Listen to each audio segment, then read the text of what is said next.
Good morning, everyone. This is Chair French convening the regularly scheduled business meeting of the Kansas Corporation Commission for this Tuesday, December 7th, joined by my colleagues, Commissioner Duffy and Commissioner Keene. On today's agenda, we have 17 consent agenda items and 4 noticed items. So with that, we will begin with our consent agenda. Commissioners, you've had the opportunity to review all of the proposed items on the consent agenda. Let me ask at this time whether you have any questions, beginning with Commissioner Keene. None for me, thank you. Thank you. Commissioner Duffy. Good morning, none for me, and I move approval of the consent agenda. Second. We have a motion and a second to approve the consent agenda. Is there any further discussion on that motion? Hearing none, those in favor, please vote aye. Aye. Aye. Aye. Consent agenda is approved.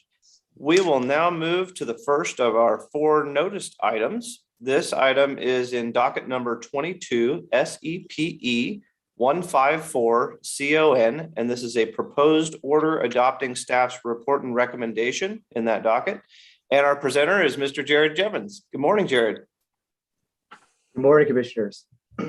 On September 29th, 2021, Sunflower Electric Power Corporation and Wheatland Electric Cooperative, together as joint applicants, filed a joint application with the Commission for the expedited approval of an order approving a special contract pertaining to sub-transmission service on the local distribution system owned by Wheatland and charged to the Kansas Municipal Energy Agency, and approval of corresponding amendments to KMEA's service agreements under the Sunflower Open Access Transmission Tariff. The special contract is part of a larger transaction under an asset purchase agreement between Wheatland, Sunflower, and the city of Garden City, wherein Garden City is purchasing 34.5 kV and lower voltage assets from Wheatland. Thereafter, Garden City through KMEA will only be taking 34.5 kV service from Wheatland over one circuit, the Ursick and Dahl circuit. Under the special contract, Wheatland will provide Garden City with firm and reserved use of Wheatland's Ursick and Dahl circuit for capacity, for transmission capacity up to 20 MVA at a flat monthly reservation charge of $10,000 per month.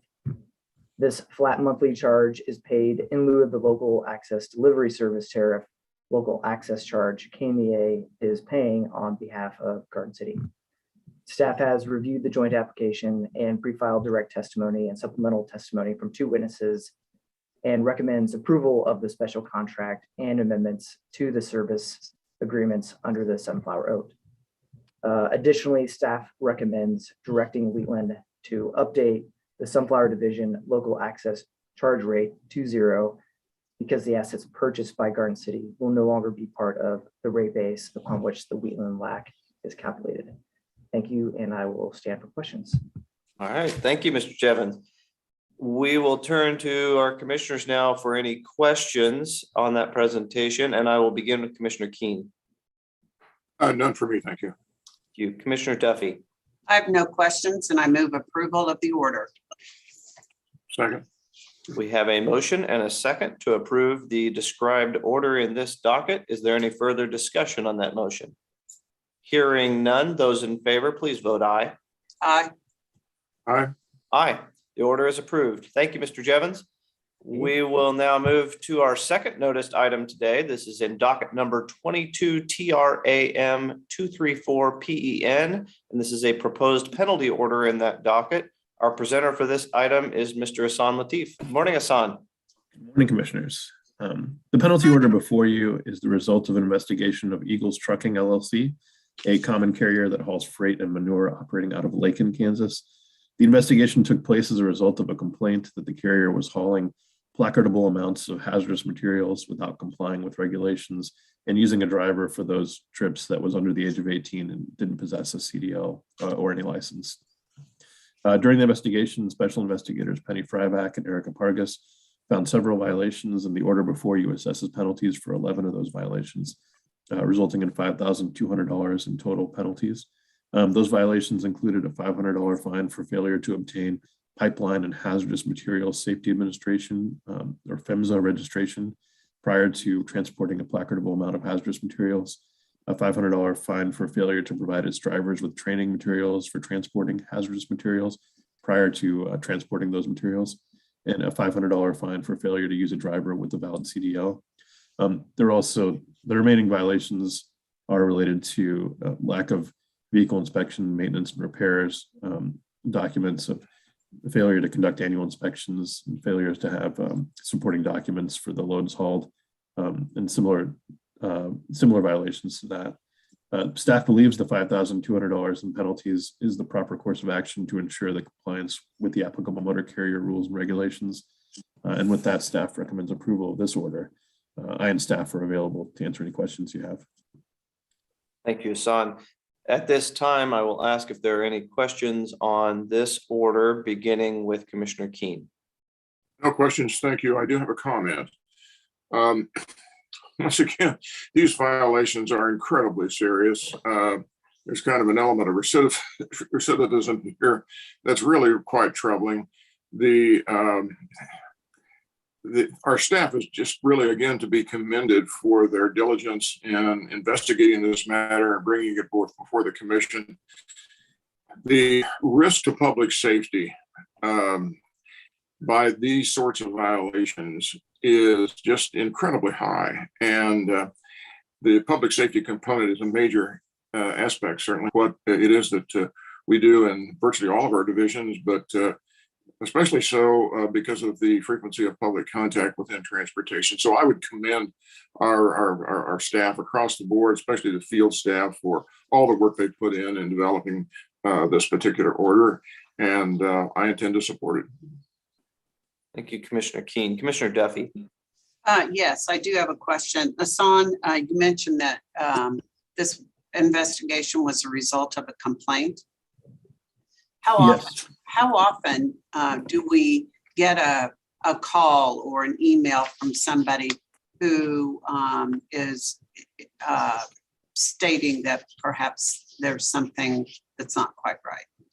So a large number of our penalty or compliance reviews are a result of complaints.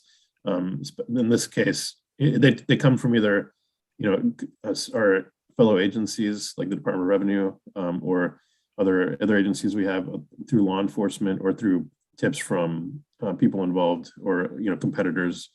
And so we try to investigate those when they rise to a certain level. I think Gary can expand on that if he has, or Mike.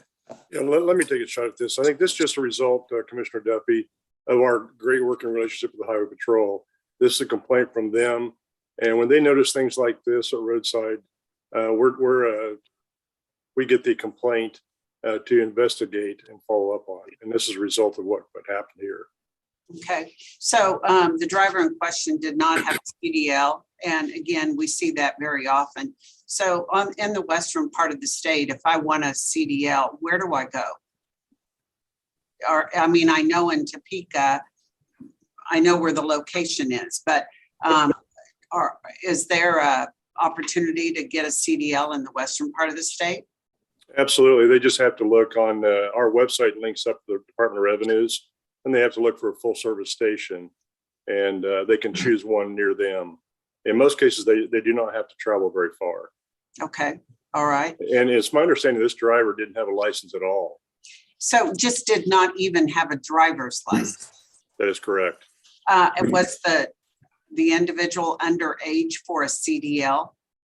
Yep, not able. He couldn't get a CDL to drive intra or inter based on how the company was operating.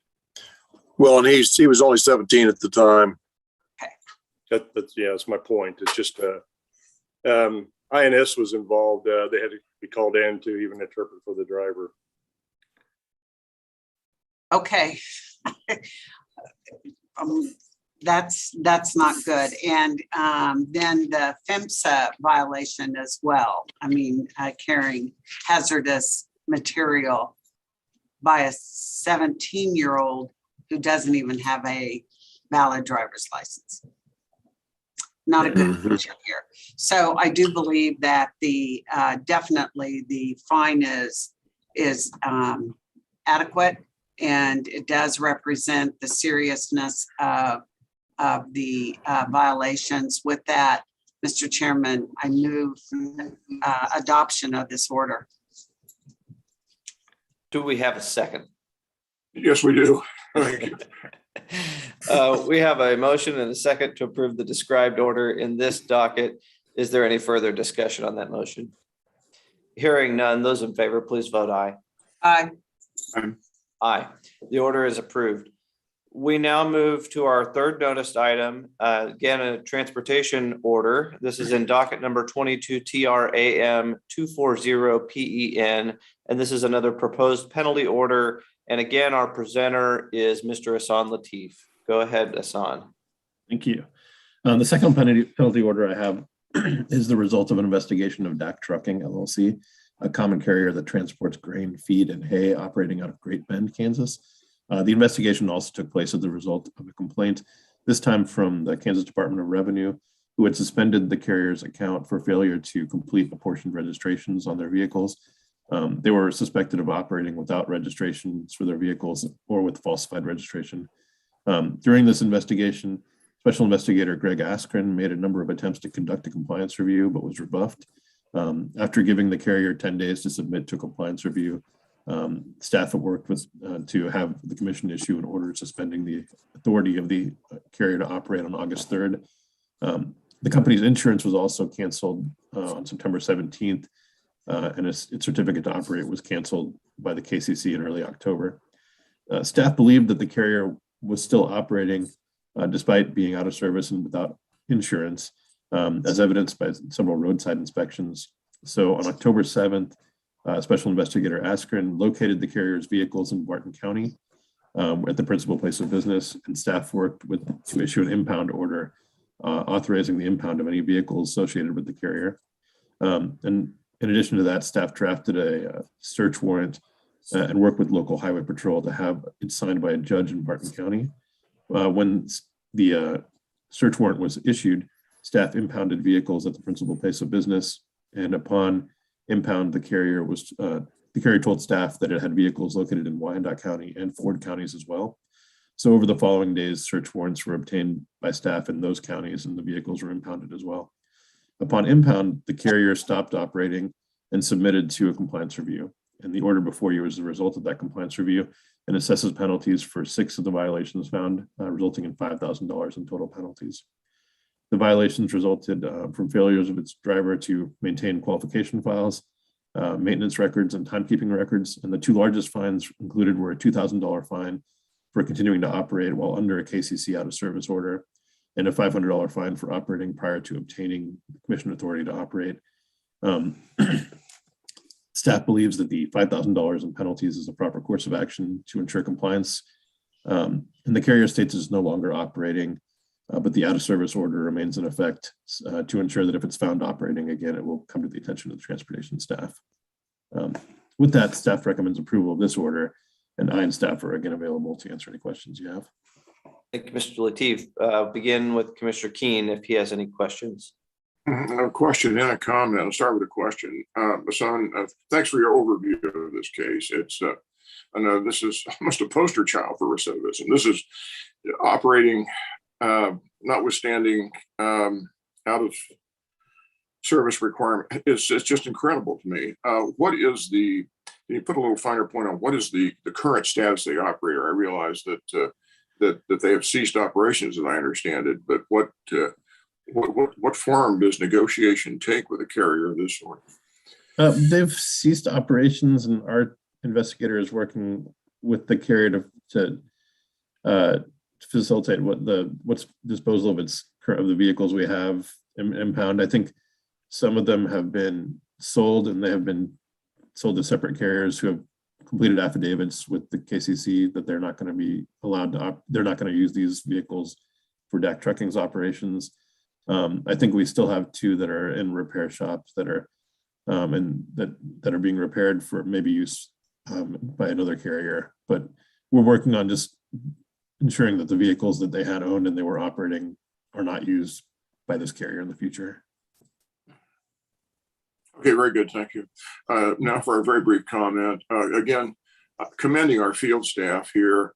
Beyond that, actually, we'll start with Special Investigator Greg Askren. by his diligence here in trying to track down the vehicles. And by my count, I was up to 3 counties in what you were describing there, spread across the landscape of the state from east to western Kansas. I just think we cannot really understate our gratitude for not only our own forces here, but how well they work in conjunction with other law enforcement agencies, including the Highway Patrol and obviously local law enforcement, and trying to really track this thing down, obtaining the search warrants first of all, and then completing the impounds of the vehicles in these counties across the landscape of the state. So kudos to all of law enforcement for their efforts here and their willingness to work with each other to affect a result that helps improve public safety. Thank you. Commissioner Keen. Commissioner Duffy, any questions on this order? No, I believe that Commissioner Keen has covered everything. With that, I move approval of the order. Second. We have a motion and a second to approve the described order in this docket. Is there any further discussion on that motion? Hearing none, those in favor, please vote aye. Aye. Aye. The order is approved. Thank you, Hassan. Thank you. We will now move to our final noticed item on today's business meeting agenda. This is in docket number 22 CONS 3233 CPEN, and this is a proposed penalty order for Somerset Energy Enterprises LLC. And our presenter for this item is Mr. Tristan Kimbrell. Good morning, Tristan. Morning, thank you. Before you is a penalty order for Somerset Energy Enterprises LLC for failure to conduct current and successful mechanical integrity tests at 7 wells in Franklin County. This order assesses a $1,000 penalty per well for a total of $7,000. With that, I would recommend approval of the order, and I'm available for any questions. Thank you, Tristan. Are there any questions for Mr. Kimbrell on this order? And I will begin with Commissioner Keen. No questions. I do have a very brief comment once again. These operations arise out of Franklin County, which is in our district office number 3. The well counts in District 3 are higher than the counts in the other counties for historical reasons and obvious reasons. And I commend all of the field staff that we have in that area. They conduct a lot of these MITs on a day in, day out basis throughout the year.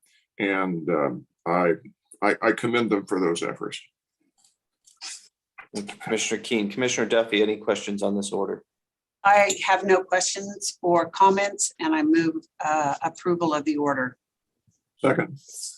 We have a motion and a second to approve the described order in this docket. Is there any further discussion on that motion?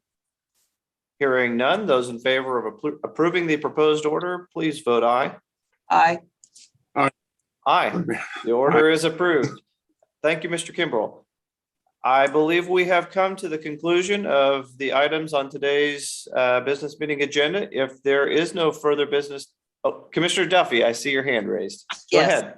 Thank you. I just wanted to inform the commission that IOGCC and its members met this last week with representatives from the Department of Interior as we continue to craft the basis for which states will receive federal funding to plug orphan and abandoned wells through the Infrastructure Act that was recently passed. And I will commend the Department of Interior for really listening to what the states have to say so that this program has the best possible chance to succeed.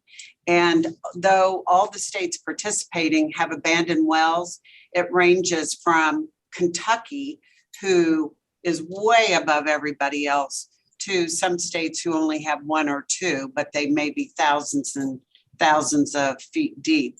But to try and develop a program that has a lot of flexibility, but also accountability is difficult. But I do have to applaud IOGCC for their continued efforts on behalf of all the states who will be participating.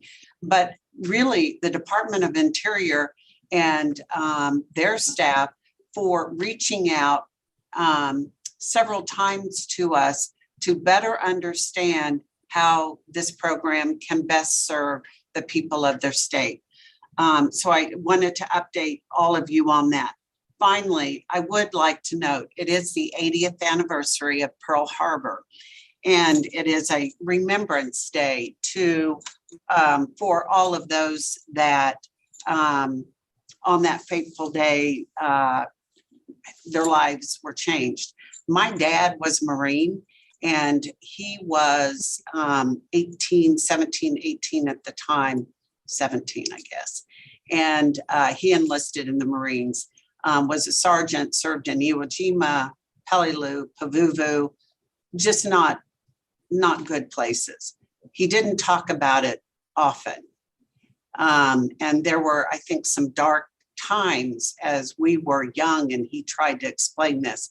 But he told me later that as a poor farm boy, and he was without a father and the oldest in the family, he said his service in the Marines changed him individually, but it changed everybody in this country collectively. And the camaraderie that he felt with all of our friends' dads who had served in the Air Force, the Army, whatever it was, we knew that as kids. I mean, we could sense it, we could feel it. And so I just want to make a shout out that there are still members who of the armed forces who were actually there. They said this will probably be the last time that they come back to visit, but it is a day of remembrance. And I think it did throw this country into a place in history that changed us all forever. So thank you for that indulgence. Thank you, Commissioner Duffy, for those remarks. If there is nothing more to come before us this morning, I would entertain a motion to adjourn the business meeting. So moved. Second. The motion and a second to adjourn. Those in favor, please vote aye. Aye. Aye. Aye. We are adjourned, and we will see those of you who are moving over to the evidentiary hearing for Black Hills. We will see you in just a moment.